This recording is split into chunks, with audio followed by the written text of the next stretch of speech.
ఈ term insurance ఇది ఏ age group వాళ్ళు తీసుకోవాలి, ఈ టర్మ్ ఇన్సూరెన్స్ తో అడ్వాంటేజెస్ ఏంటి, ఎలాంటి టర్మ్ ఇన్సూరెన్స్ తీసుకోవాలి, ఏ కైండ్ ఆఫ్ ప్రీమియమ్స్ తీసుకోవాలి అనేది. టర్మ్ ఇన్సూరెన్స్ ఇది చీపెస్ట్ ఇన్సూరెన్స్. నార్మల్ గా చీప్ ఇస్ బ్యాడ్ కదా, anything cheap is not good. తక్కువకి ఎందుకు వస్తుంది, అక్కడ ఎక్కువ వస్తుంది కదా, ఇది చీప్ ఏమో క్వాలిటీ లెస్ ఏమో అనుకుంటారు. కానీ టర్మ్ ఇది high quality comes with cheap premium. దాన్ని ఇంకా చీప్ గా ప్రమోట్ చేస్తున్నారు. మంత్లీ 360 అంత ఈజీ ఏం కాదు, కాస్త ఎక్కువ ఉంటుంది. Still it is cheap compare to many other insurances కన్నా. Actual meaning of insurance life insurance అంటే that has to start with term insurance.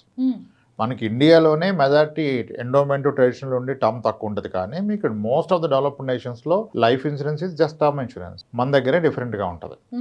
Okay, term insurance అంటే as the name said, term is a tenure. ఒక specific tenure కి ఇచ్చేది term insurance. You will decide ఎంత వరకు నాకు life cover ఉండాలి, that is called term insurance. Health కి term కి డిఫరెన్స్ ఏంటంటే health is a life time insurance. Health term లేదు, హెల్త్ ఇది టిల్ డెత్.